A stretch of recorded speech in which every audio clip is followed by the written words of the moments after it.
วไหนของมันอ่อนๆเนี่ยผู้คำจะกินลาบทุกคนมื้อนี้เดี๋ยวเอามาคนลาบนำกันเด้อแซ่บๆมื้อนี้แกงแล้วก็ลาบ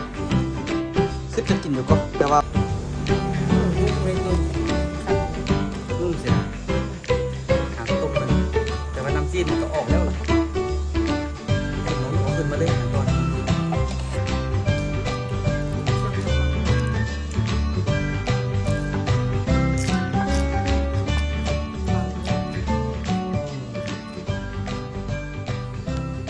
สบายดีตอนเช้าน้องมื้อนี้นี่ก็อยู่เมืองล่องซ่านแขวงไซสมบูรณ์อยู่ฮั่นคือเก้าเนาะทุกคนเนาะบ้านพลม่วงเนาะมื้อนี้วันอังคารเนาะโดยที่ได้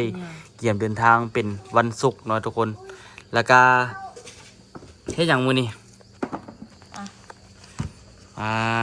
อุคำให้งบมาเนาะจักแสน300,000กีบหรือว่าเป็นเงิน500 บาทจักสิซื้อหยังได้บ่เจ้าอยากต้องการหยังแน่ได้ซิงหรอจะบอกเอาคูขนานะฮะเด้อเอาตั้งแต่อันเจ้าสิมาเฮ็ดหยังเจ้าสิมาเฮ็ดหยังหอมลาบหอมปอมหอมบัวสรุปเจ้าอยากเฮ็ดลาบอยากเฮ็ดกอยเฮ็ดอะไรกินแล้วก็ซอกซื้ออันเดียวที่เอามันมาแกงได้ค่ะนะเครื่องแกงเครื่องลาบเนาะแล้วก็ซื้อผักมากับได้ผักบ่อ่อนเป็นหยังนี่บ่อ่อเป็นหยังข้าวอยู่นะในข้าวนี่เข้าผมดู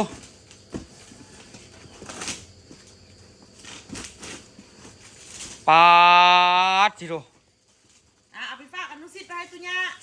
ฝากอนุสิทธิ์เนาะไปให้ตุญาเนาะโอ้ยอย่าว่าได้ฝากอยู่ที่เที่ยวทุกคนเอาไปซื้อซีนซื้ออย่างเนื้ออยู่ตลาดก่อนละกาซีมาเฮ็ดได้อยู่เนาะกินเนาะเดี๋ยวมาอาจจะเห็นนะคะในส่งแบบเลยจัดนะเด้อก็คือทุกคนน้องอู้คิดว่าโอ้ตัวคิดเลยมันมายุมันยะโหดก็เลยว่าจะซื้อซันวางมาเป็นที่เราได้เป็น2 ดานนะราคาตัว2 ล้านปลายนะตัวด้านน่ะ2 ดานน่ะอย่าเฮ็ดให้เราเนี่ยเอาเด้อแล้ววันนี้นะเอาตัวพวกที่มันปิ้งข้างมาทางนี้แล้วพวกขนมมันซื้อซันมาวางซื้อขนมซื้อพวกนี้โตเนี่ยออกป่ะตัวอันนี้พวกหอยเสี่ยวออกหมดพวกหอยนะแต่ก็ไม่ได้ออกหมดอันนี้ก็ยังอยู่แต่ว่าพวกหอยแบบนี้ค่ะนะจะใส่ซานวางขนมหมดเลยหาเงินจะน้อยก็พอเดี๋ยวนี้สร้างกันทั้งอู้สร้างอันค่อยสร้างอันซานวางเครื่องที่มันก็น่ะมาตั้งหลายอันอยู่อันนึงแล้วกันมีสร้างพ่อนุ่นว่ะคิดไว้จะสีทอนหรอกสำคัญแต่เว้าอยู่อันนี้12 9,000มีที่นี่2,000มี11ทอน9ตัวอันนี้ไปเพิ่มแม่ก่อนเอาเพิ่มประตูไว้ก็คือมาขอบใจประตูเลยลูกเด้อไปอย่าลืมขอบใจเด้อขอบใจเด้อลูกก็ขอบใจแล้วไหมก็เลยว่าผู้ซื้อมันบังหน้าฮานน่ะมันบังแล้วโบเห็นอะไรทางในเลยจีบีเบิ้งซันเขาเห็นอะไรเครื่องลิ้นไหมไขประตูกระตำอัดประตูกระตำอยู่พอมันชิ้นยักษ์เขาอยู่มันชิ้นยักษ์เขาอยู่มันเลยมันได้ถ่ายเลยด้วยยักษ์เขาก่อนได้ถ่ายเลยด้วยบ้านนี้ได้ขายดีมันยังเดี๋ยวดิเขากลับมาซื้ออะไร5,000 กีบขายให้เด็กน้อยอุคำตัวขายเด็กน้อยบิ๊กก็มีคนมาซื้อละโอ้อันนี้ก็มีคนมาซื้อ3 มาแล้วโอ้อันนี้ก็มีคนมาซื้อละวันนี้บรรยากาศดีทุกคนฝนหาก็ตกแล้วแต่ว่าไปกินอย่างคือสิออกดีแหละแต่ว่าฝนหาก็เศร้านี่ต้นตาลคือสิยังบ่ตื่นบ่เพิ่นก็มีขออ้างที่จริงเพิ่นกินเบียร์เมาข่อยเมาอยู่แต่ข่อยตื่นได้ปกติบ่ได้มีหยังเกิดขึ้นตื่นกว่าเจ้าอีกไปทุกคนเราไปซื้อเนี่ยก่อนเหรอจึงมาบ้านหรอกทุกคนตัวกับเกียมที่ออกเดินทางเต็มที่ละเมื่อวานนี่ก็เอารถมาล้างแปลงรถเช็ครถแล้วยังเหลืออีกอย่างนึงก็คือได้สตาร์ทมันพีเนาะเพราะว่าเคยซ่อมเท่านึงละตัวก็เลยรอบนี้ตัวสิเปลี่ยนเลยก็เลยสร้างเขาเจ้ามาอยู่ล่องซานมันบ่มีนะทุกคนล่องซานมันบ่มีเลยนะสร้างเขาเจ้ามาแต่เวียงแล้วก็เฮ็ดอยู่ล่องซานให้มันแล้วเบิดทุกอย่างแล้วก็จากสิว่ากันใหม่เนาะทุกคนเพราะว่าบ่อยากไปวุ่นวายไปแปลงรถอยู่เวียงนะทุกคนมันเสียเวลาเนาะไปฮอดเวียงแล้วก็เกี่ยมออกเดินทางเลยไปซั่นซะเพราะว่าสุดนี้ตัวเอาจริงเอาจังแล้วเด้เนาะบ่ได้ออแอคือเก่าเด้ แล้วก็สิเฮ็ดเพจพร้อมทุกคนฝากไปติดตามเพจตัวย่อย2ล้อพาเลาะเด้อ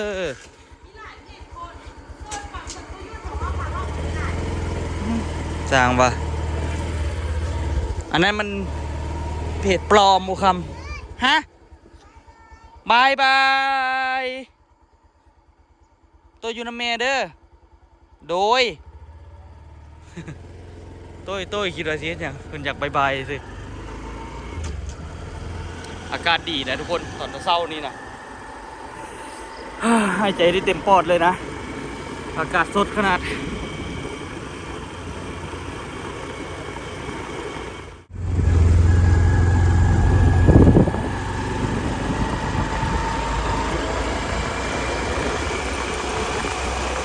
สิ่งรถ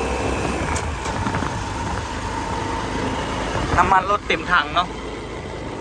ล่องซานนี่ก็รู้สึกว่าเขาเจ้าซีเฮ็ดส่วนอย่างเป็นหลักเลยเนาะอาชีพหลักๆเลยจนแบบว่านาจนบุมีนะอันนี้แต่ก่อนก็เคยเป็นนาในตอนนี้เป็นส่วนอย่างละ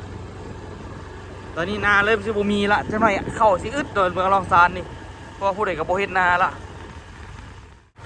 มาฮอดบ้านหินสอแล้วทุกคนเดี๋ยวตัวชื่อฟ้าไปซื้อซีนกันเนาะตอนเช้าเลยเนาะเพราะว่าเดี๋ยวมันซีเบิดทุกคนวัดแซ่บมันซีเบิด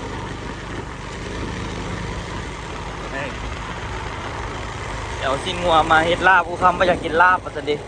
เดี๋ยวตัวว่าคันว่าปิ้งก้อยนี่คือที่แซ่บไปปิ้งแล้วก็เอาไปก้อยอีกทีนึง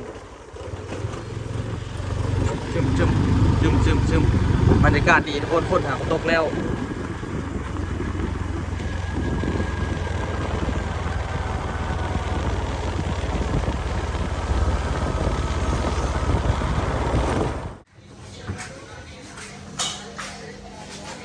แถวไหนของมันอ่อนๆไง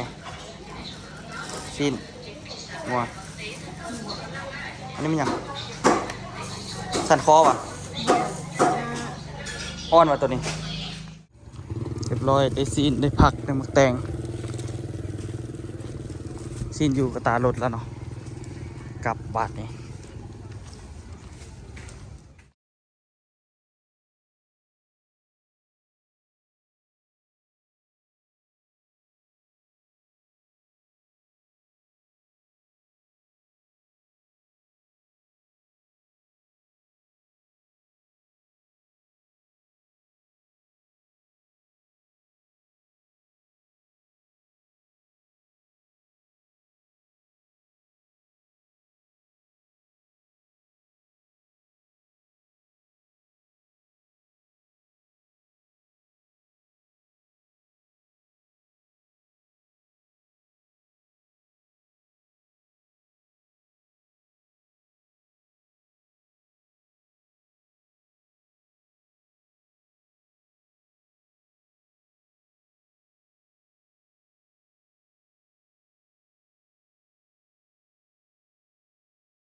มาเด้อทุกคนเด้อได้ซีนได้เนื้อมาแล้วเก็บสิไปเฮ็ดลาบแล้วว่าโต้เนาะอันนี้มาแกงโอ้อันนี้คือผงอะไรเนาะแกงยังไงก็แซ่บทุกคนแกงกระดูกนี่นะมันนัวมันแซ่บเนาะที่จริง ต้มโดน ที่จริงน่าจะเอาปอดนะเพราะว่าไม่จันมักปอด ๆต้มโดนๆครับ มาชิมักนะมักกินปอดไม่จันต้มไปนี่แหละทุกคนเนาะตุ่นมันไว้เนาะให้มันแซ่บเอาได้อย่างแนวคำเป็นกินอยู่อันนี้ เป็นล้างก่อน แล้วอันนี้เดซินเลยเอามาเฮ็ดลาบแซ่บๆเลยคำเลยเฮ็ดลาบแบบไหนลาบซอยหรือลาบแบบไหน ลาบแบบซอยคือมันอะไร บุญหลงเจ้าเคยเห็นลาบแบบบ้านคอยอยู่อ่ะ ก็อยากเห็ดมันโดน มันยากเนาะมันยากแท้ก็ลาบแบบปะนะได้เหนือแบบบ้านตัวเองแต่ว่าคันเฮ็ดออกมาแล้วก็แซ่บเนาะหอมค่าคิดคำใดแต่ว่าไม่จันหันบ่มักเพราะไม่จันบ่มักกินข้าเนี่ยเอาคำล่างละเอียดก่อนเนาะเดี๋ยวเรามาเฮ็ดกินแซ่บๆเลยทุกคนเจ้าก็จะเบิ้งพี่ลึกเลยไหมเบิ้งกระดกกระโดด เมื่อนี้งันเขาไปซื้ออันเมื่อนเข้าไปซีนั้นเนี่ยจะมาตูห่อนนิ้วมือมันเต็มหมดเลย บ่มีอันนี้ผู้คำจะกินลาบทุกคนมื้อนี้ปึ๊บทีเดียวเดี๋ยวเรามาขอ คนลาบนำกันเด้อแซ่บๆมื้อนี้แกงแล้วก็ลาบคือจะกินอยู่ก็แต่ว่าเขาจะกินดิบหรือจะกินสุกโอ้สุกกว่าบ่กินดิบบ่เนาะแค่ก็อยากได้จานดิบน้อยๆจานน้อยๆคืออยู่ไทยน่ะ จะเฮ็ดน้อยๆ ให้ค่อยเราเลยนะให้สุกเบิดเพราะว่าข่อยก็บ่อยากกินดิบหลายคือกันแต่ก็ขึ้นอยากกินสุกอยู่หน่อยหนึง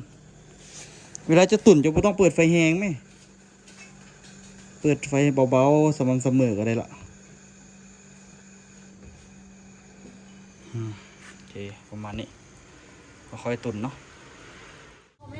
โชว์น้ำหมดแล้วนะแทรกน้ำหมดทุกคนแล้วคำขวานี้ใหม่ๆเลยโตเลยเราบัดนี้แห้งๆแล้วบัดนี้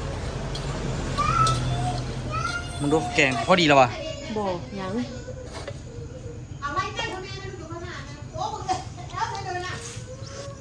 โอ้เขาลืมซื้อตอนเลือดเนาะ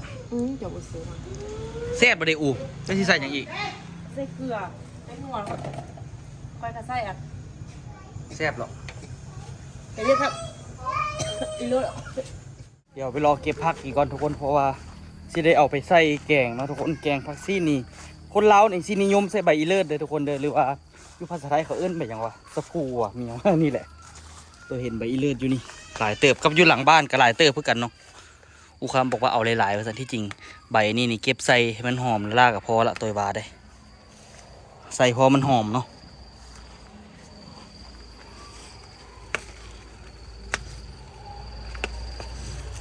ต้องใส่ลายอะไรก็ได้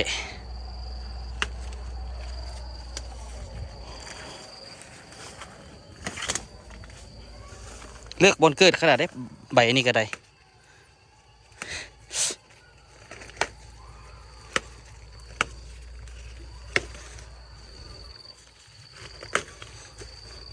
อยู่หลังบ้านเท่านี้แหละทุกคนพักก็ได้ออโต้ก็ให้บอเศร้าทุกคนได้ให้อยู่หันแหละเมื่อกี้ได้พาเพื่อนไปลิ่นมีความสุขขึ้นมาในนึงไปหานะลูกต้นตาลมีความสุขขึ้นมาในนึงตั้งแต่ว่าเพื่อนยังนอนอยู่ตัวเลยพาออโต้กลับก่อนเนาะตัวกับซีอาบน้ำแล้วก็ซีพาเพื่อนไปเลาะอีกพอแล้วละสำนี้ใส่พอมันหอมเนาะทุกคนกับเศร้านี้กินลาบกินแกงคือที่มีแห้งเนาะแล้วจึงไปเห็ดอย่างอื่นเดี๋ยวตัวซีล้างไว้พร้อมเนาะสำนี้พอละให้มันหอมๆจึงแซ่บ นุ่มเลยตัวสั่งมั้งไหม นุ่มสินะหากระต้มหนึ่งแต่ว่าน้ำซีนมันก็ออกแล้วล่ะเอาขึ้นมาเอาขึ้นมาเลยนะตอนฮะโอ้มันออกจากกระดูกก็ได้ล่ะได้แล้วแหละอุ้มมา เอาใส่น้ำเพียงนึงบ่ใส่บ่ แล้วแต่ เพียงเพียงเป็นเพียงกะลาแดดนี่เนาะ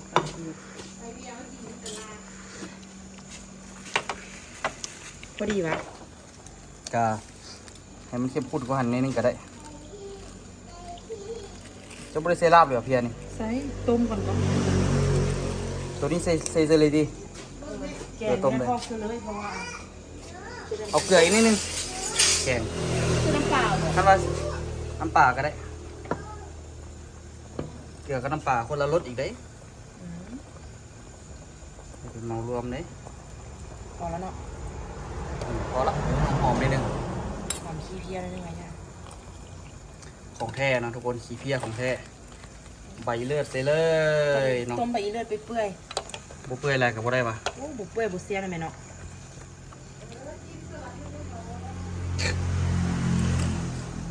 เสื้อยังได้เนี่ย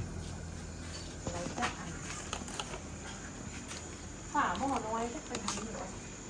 แต่แล้วก็อ้อมไปก่อนทุกคน อันนี้ตัวซื้อกระดูกมากิโลละถึกๆกิโลละ60 พันกีบเนาะกับบ่ฮอด100 บาทซ้ำแต่ว่าใส่หมูนะถึกแต่ว่าน่าจะแซ่บกว่านี้อีกถ้าเบิ่งเดี๋ยวไปแล้วตัวซีมีเมนูแซ่บๆเนาะให้กินอีกเท่านึงจะสิเริ่มแปลงงานตอนใดจะสั่งเครื่องละ ฮะ จะสั่งเครื่องละ ยัง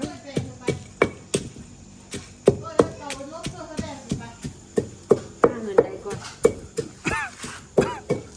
เฮ็ดหยังมันเพละเด้ลูกที่ใส่จังไดบ้าพอแปลงให้ว้าวเดี๋ยวมาเริ่มเฮ็ดลาบกินนะทุกคนเนาะปรับ10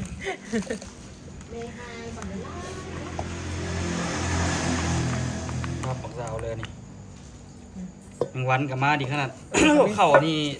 รุ่นพิเศษเนาะความเฮ็ดหอมแต่ว่าคันที่เพิ่นบ่เป็นหยังเนาะ ไม่ได้มีบุกบุกเรื่องเล่นกินข้าวไฟไหม้ทั้งหมดเลย เส้นดาวลายเพชร ไปแล้วสิแบ่งให้เอาโต้ก่อน โอ้ลืม ยาเถาะมันกินอันนี้ออก ลืมแกเอา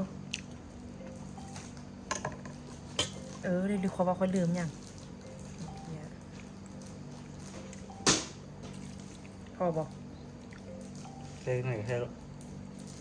จะน้อยจะหนักก็ใส่ มันสูตรโอลังซานเนาะ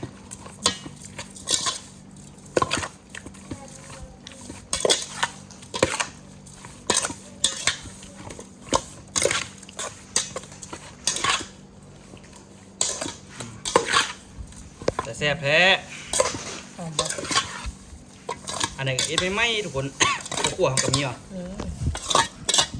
พอเสร็จแล้ว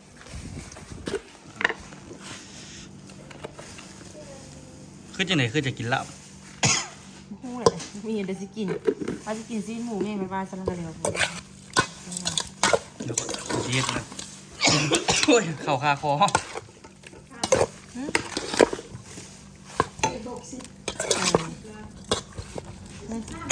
ซีเบิ้ง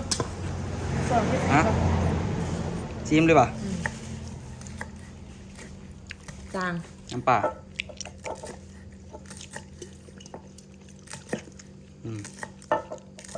เฮ็ดบ้านเนี่ย อันเพียได้บุษย์อยู่อ่ะ ใส่อีกก็ได้ใส่เบิ้ลก็ได้ มันบ่ได้ขมนะ จัดไป โอเคดีกว่าดิบอีกว่าโอเป็นแห้งอีกว่า เอาแต่ว่า เป็นแห้งมันเสีย รส อาจารย์มักกินเผ็ดๆหน่อยนะ เฮ็ดรส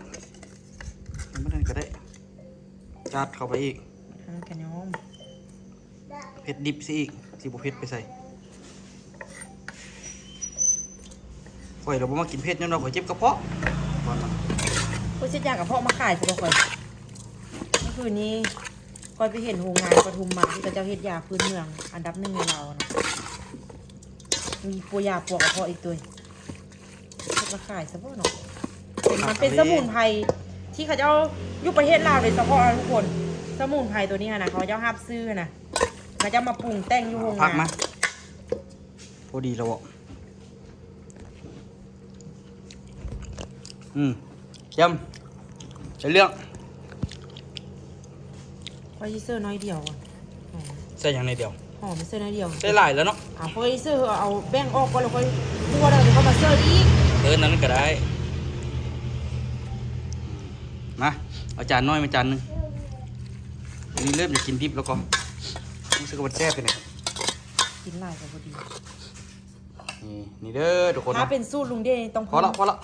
จาน ถ้าเป็นสูตรลุงเด่นต้องใส่เลือด พอแล้วพอแล้ว ฮะ พอแล้ว โอเคเลย มันสิหลายโพดเจ้าก็สิกินดิอันนี้ ลายปะนี่นี่ เดี๋ยวขอลองก่อนเด้อพี่น้องเด้อ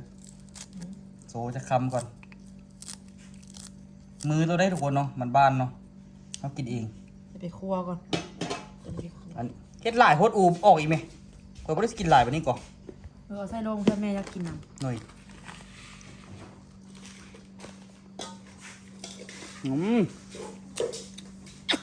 โคตรแซ่บ ำโดนกินเพื่อ มุกคำซอยตับเนาะ ผู้ขมว่ะ จะกินขนาดอุคำซอยตับ ผู้ขมว่ะตัว ผู้ขมว่ะ กระบอกได้หรอ เสื้อปีกบอก ใส่ดอกวู้ครับแซ่บอีหลีเว้ยแบ่งส่วนหนึ่งมาขั่วทุกคนแซ่บๆเด้อพ่อแม่พี่น้องฮะบ่ได้ใส่น้ำแกงว่ะอันนี้ขั่วสุกเนาะดิบจงกินน้อยเดียวจงพอได้ริมรสก็พอละเพราะว่าเธอก็อยากกินของดิบหลายเนาะ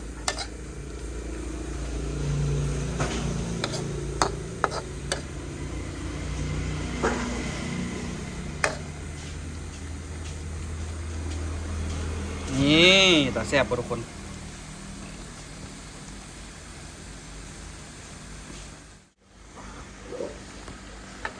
นี่เด้อผมเป็นพี่น้อง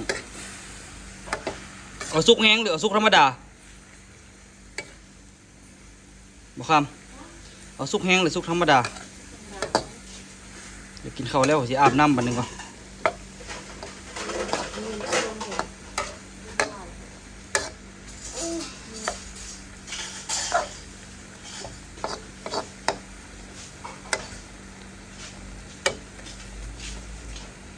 อันนี้ละซุกแบบเพิ่ม เอาซื้อดีๆดูมา แล้วก็ไปก่อนไปปล่อยกระดอกบัดไทยเวียงนี่เขาเจ้าแบบว่ากินลาบซุกนี่เขาเจ้าลวกเอาเลยเนาะ ลวกเอาแล้วมาค่อยมาคนใช่ไหม เพราะว่าน้ำนัวไปเบิดเลยว่ะ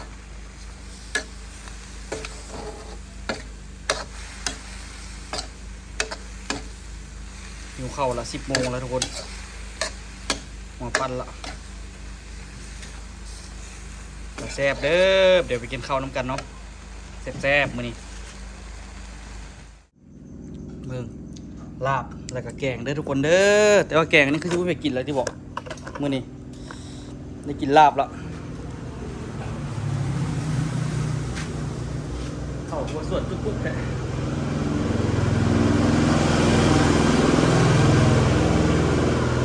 ไม่ไปกินแล้วแหละแกงมันนั่นแหละ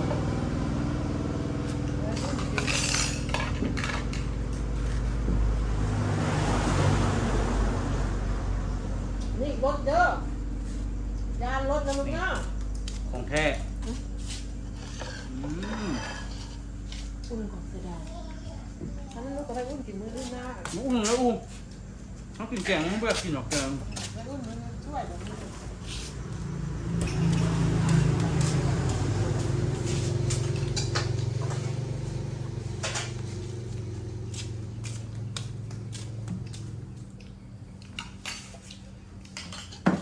ป้อนลูกต่อเลยเด้อ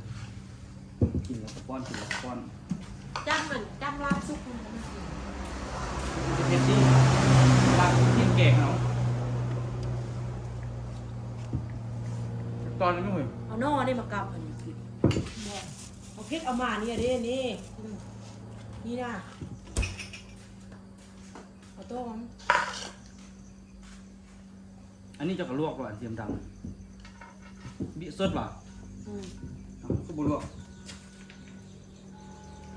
ล็อกมือละโทรศัพท์เดี๋ยวนี้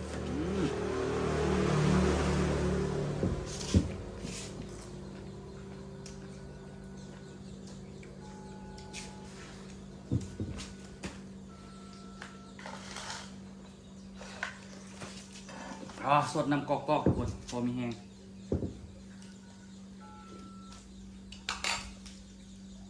บัตรเดินทางโอ้ยไรบัตรเดินทางนี่คือจะได้กินแต่เฟื่อเขาวเปียกอีก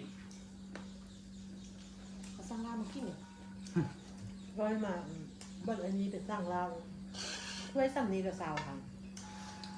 ถือก่อน คือสร้างเพิ่มกับ60ลาบไปถ้วย50 ต้องกินอยู่อย่างที่ปัจจุบันหรอ อืม บ้านของน้อยเดียวมันซ้ำแจ้ซี่ซ้ ลาบให้หนัง50 บาทนะโอ้อีกน้อยนึงแล้วมันถ้วยนี้ล่ะคือ3พง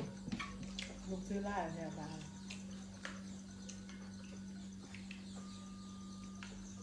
ปลาเนี่ยตัวซ้ำทีเนี่ย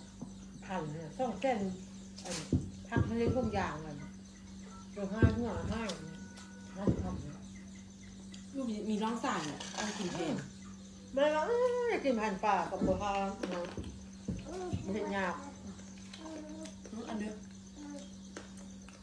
เพราะว่าเขาซื้อมาไปในเห็ดเนี่ย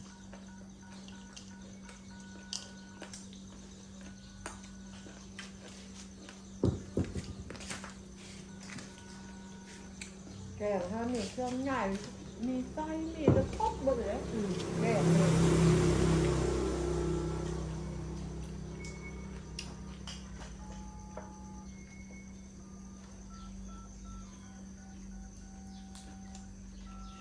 แดนเมซิฮือนะละบ้านผักกาดผักกาดคิ้วอะไรเห็ดส้มผักกาดจอกเนี่ย บริเป้าก็ตาย แซ่บเนาะแกงเนาะ มึงจะไปได้แล้วเนี่ยใคร ส่น้ำปลา อันนี้จะคือเบาประแดกกันเนาะ ทานต่อแม่เขาไปค่ายเอาเสื้อประเดี๋ยวเสื้อเหรอเสื้อเนาะ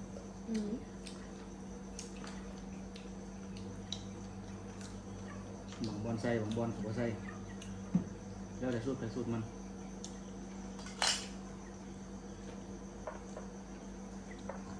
ตรงไปได้ขึ้นใช่ไหม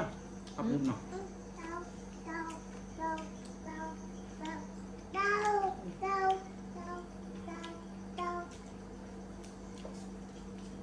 เราไม่ได้โทรศัพท์แม่ เรียบร้อย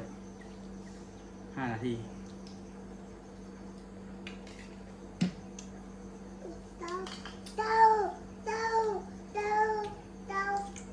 ไล่ใกล้เดี๋ยวไปดูใกล้มาห้าลูก ไปเลยไกลไปนึงเลยไป ได้ใกล้ไหมเนี่ยได้ใกล้นะอันนี้ใกล้ ไปเลยไกลเลยไปไปนึงไป แม่มาเปิดอะไรนะคุณแม่ อืม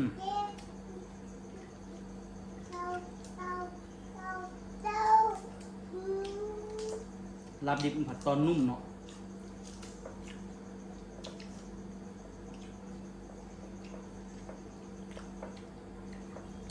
มดดองเลยนะ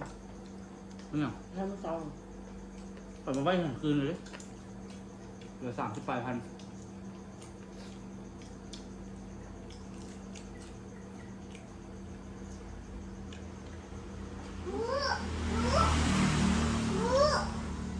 ร้อยเลยลูกเดี๋ยวตามมาไปดู นั่นนะลูก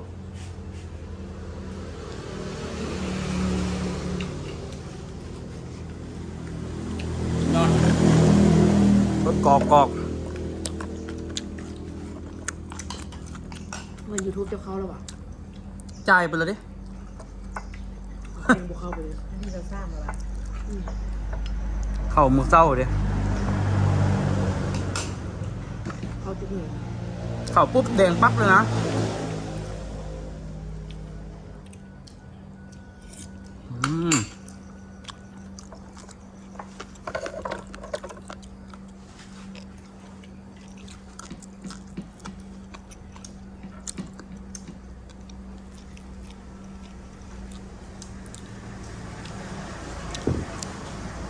กูคำไปสิจัดห่านใหม่จักสิจัดจังได้เครื่องเต็มปะเนี่ย จัดส่วนขนมไปสั่งการวางเครื่องมามันบังเว้ย เวทวอยย่อย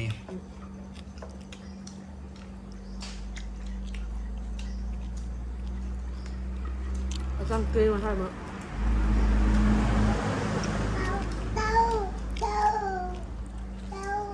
แต่ว่าข่อยพอเดินทางน่ะข่อยพอบ่มักได้กินลาบโดนขนาดข่อยจริงอยากกินลาบนะข่อยมักกินข้าวกับปิ้งซีน ทำเจียว ทำแจ่วอย่างเงี้ย เพราะว่าจะเอานั่นเสื้อทุ่งเขาจะเอาไปอยู่ ตัวอย่าง พวกโจ้พวกอันเนื้อ โอ้ย บอโจ้เป็นซองไหน บ่เอา เอาก็เอาไว้แบบ ข่อยบ่มัก เอาไปป้าผมเลือกไปน้ำไปเนี่ย เอามีนี่คืออยู่ บางทีเจ็บท้องเจ็บไส้อยากกินเด้อมันต้องกินอันร้อนอ่อนก็ต้องกิน เอาไปซื้อทั้งหน้าก็ได้โจกนี่ เขียมไปก็บ่เสียหาย มาดูซะนะจักผม มันเป็นถุงใหญ่อย่างเดียว มาโทตายเลยเอาไปขายน้ำทางติเอามา3 ซองพอแล้วขันสิเอา 3 ซองก็ได้ถุงนึงอ่ะ อ่ะ ซี่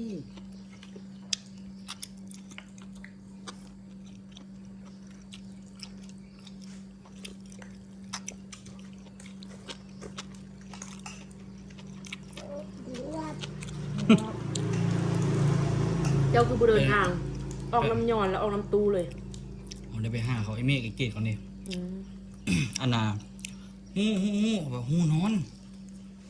ไปเมื่อบ่เมื่อไปหาตุปีกับบ่อยู่ น้ำซานเห็นว่ามาพาไปกับไปบัดนี้ก็ฮอดจี้ใส่เพราะแม่น้ำซานปัดไปฮอดไว้บริเวณซานได้บัดนี้ปัดไปฮอดมาอาบไป เปลี่ยนแนวไปเรื่อยประตูนี่บ่อาบว่าเด็กน้อยตายน้ำลอยน้ำบ่เป็น แม่คิดเยอะๆไม่ยิงจมยำเนาะน้ำอยู่นอกที่ดิ่งนี่แหละ หลายอยู่นู่นจมหนอง คือเดือนก่อนเอาไป บาง เฮ็ คน ด ก็ไปส่องไอ้น้อง อืม ไปแล้วก็ไปเบิดสองเลยพากันไปอาบเบิดสองอันตรายชุดก่อนก็อยู่น้ำบากดิแมันบ่อาจารย์เห็นบ่ ข้าว เขาไปเสียหนีอะเนาะ อืม แม่ถือพาน้องในท้อง9 เดือนแล้วเมื่อยเฮงอยากนอน ประมาณกับออโต้เลยตอนมัน2 ปีไปอะลงอันนั้นเองแม่ ต้องเที่ยง แล้วไปตกน้ำตายอยู่อะน้ำหนองลูกค้างเสียงมา อ่ะเดี๋ยวกินข้าวกินน้ำก่อนเป็นไงไว้เจอกันคลิปหน้าทุกคนเด้อแซ่บ